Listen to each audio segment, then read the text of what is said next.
Hello students, ये video class 11th के students के लिए है। आपकी हॉर्नबिल बुक का chapter number 3 discovering Tut the saga continuous, written by A.R. William. बहुत ही अच्छा चैप्टर है। आज इसे पैराग्राफ वाइज स्टडी करेंगे। इस वीडियो को हम 3 या 4 पार्ट में डिवाइड करके बनाएंगे। ठीक है स्टूडेंट्स, तो जैसे कि चैप्टर का नाम है discovering Tut the saga continuous. Saga का मतलब होता है स्टूडेंट्स ए लॉन्ग स्टोरी, एक गाथा, एक कहानी। चलिए पैराग्राफ वाइज इसे स्टडी करते हैं। चलिए स्टूडेंट्स, पैराग्राफ वाइज बुक को रीड करेंगे। जो हार्ड वर्ड हैं उन्हें भी साथ साथ लेकर चलेंगे। ये जो स्टोरी है डिस्कवरिंग टट, यानी कि टट जिसकी मृत्यु किशोर अवस्था में ही हो गई थी, जो कि एक बहुत बड़े राजा, एक बहुत रिच फैमिली से बिलोंग करते थे। इसे पैराग्राफ वाइज रीड करते हैं, आप साथ साथ समझते चलें। देखिए, he was just a teenager when he died.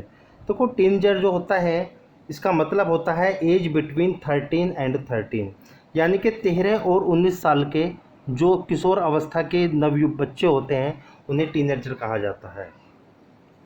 ठीक है, he was just a teenager when he died, यानी कि जो टट था उसके बारे में बताया जा रहा है, उसकी मृत्यु किशोर अवस्था में हुई थी। The last year of a powerful family that had ruled Egypt and its empire for centuries. He was laid to rest laden with gold and eventually forgotten.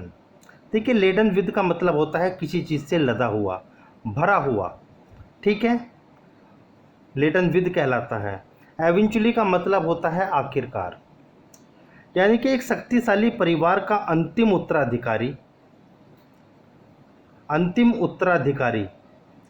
जिसने मिस्र और उसके साम्राज्य पर शताब्दियों तक राज्य किया था, यानी कि उसे सोने के आभूषणों सहित मरने के बाद लिटा दिया गया। चलिए, since the discovery of his tomb in 1922 और अंत में लोग उसे भूल गए, यानी कि फॉरगॉटन, अंत में लोग उसे भूल गए। देखिए, ये घटना सन 1922 की है। सन 1922 में उसकी कब्र की खोज के बाद से, यानी कि जब कब्र को खोजा गया, टॉम्ब कब्र को खोजा गया। ठीक है, the modern world has splitted with that happen to him, with murder being the most extreme possibility, यानी कि उसकी कब्र को खोदा गया। यानी कि आधुनिक संसार ने, ये जो संसार के लोग थे, उन्होंने ये गैस किया, ये अनुमान लगाया कि उसके साथ क्या घटना घटी थी जिससे सबसे ज़्यादा संभावना उसकी हत्या की थी। लोगों ने ये अनुमान लगाया कि कहीं उसका मर्डर तो नहीं हुई। Now living his tomb for the first time in almost 80 years, यानी कि अब लगभग 80 वर्ष में टूट जो 80 वर्ष बाद जो टूट के पहली बार अपनी कब्र से छोड़ने पर टूट को सीटी स्कैन किया गया, यानी कि टूट जो था उसे कब्र से निकाला गया बाहर और उसके बाद उसका सीटी स्कैन किया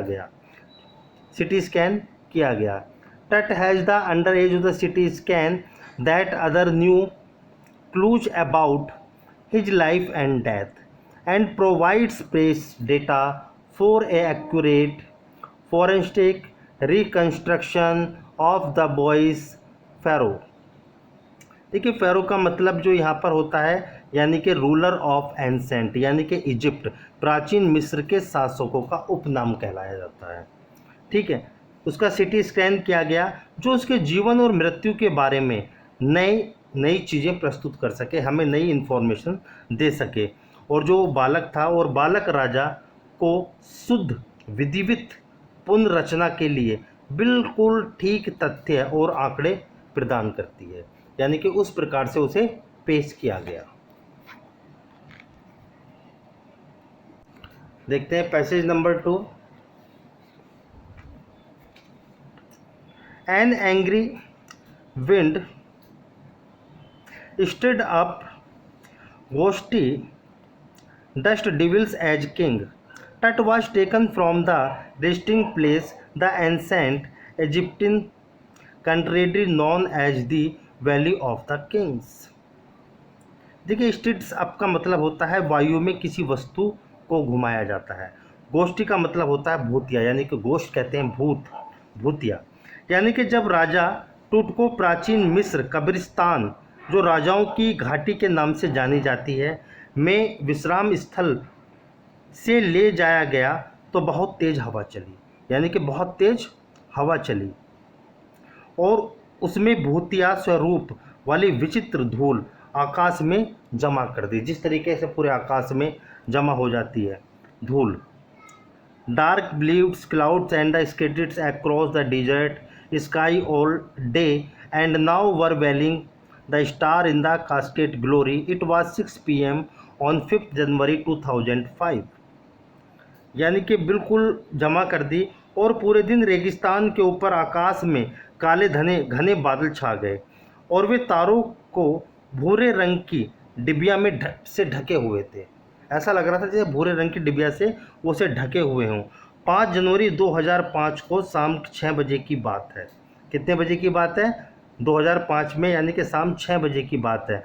the world's most famous mummy glided head first into a CT scanner brought here a probe the lingering medical mysteries of the little understood young ruler who died more than 3,300 year ago।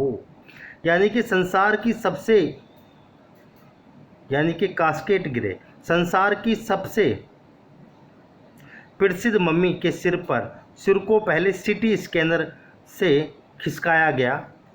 City scanner जो था वहाँ से खिसकाया गया, क्योंकि उसका CT scan करने के लिए वहाँ ले जाया गया था, खिसकाया गया। यानी कि इस बाल शासक, जब वो किशोर अवस्था था कि तट, यानी कि छोटे थे, इस बाल शासक जिसके बारे में अधिक जानकारी नहीं है, वे चिकित्सा संबंधी रहस्य जो थे वो भी आश्चर्य में पड़ गए थे कि निकटता से जांच की जा सके, पास से जांच की जा सके कि यह युवा 3,300 वर्ष से भी अधिक समय से पहले से मरा हुआ है। यानी कि इसकी मृत्यु 3,300 वर्ष पहले हो चुकी है, जिस तट का उन्होंने सिटी स्कैन किया था।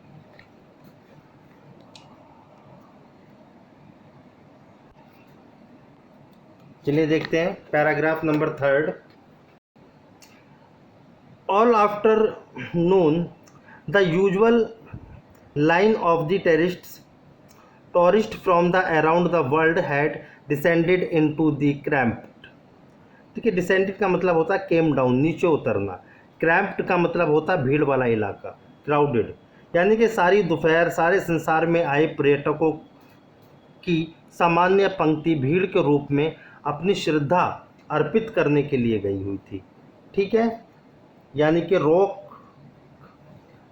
Rock cut tomb some 26 feet and underground to pay their respect. यानी कि 26 फुट गहरे तहखाने में आई थी। 26 फुट का जो तहखाना था जहाँ पर उसकी मम्मी रखी हुई थी, वहाँ पर वो भीड़ आई थी। दे गेज का मतलब एक टकी नज़र से देखना।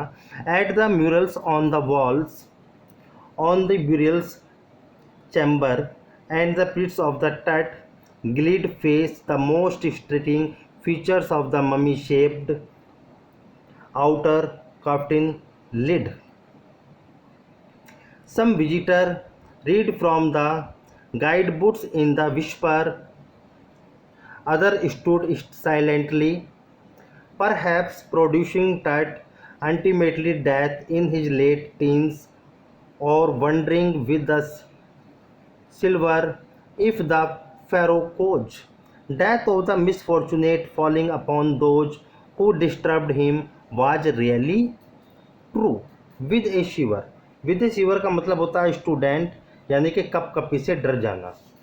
अब तहखाने में नीचे गई, यानी कि कब्र वाले कमरे में उन्होंने दीवार पर कुछ चलचित्रों को गौर से देखा और फिर सुवर्ण जड़ित टूट के चेहरे को ध्यान से देखा।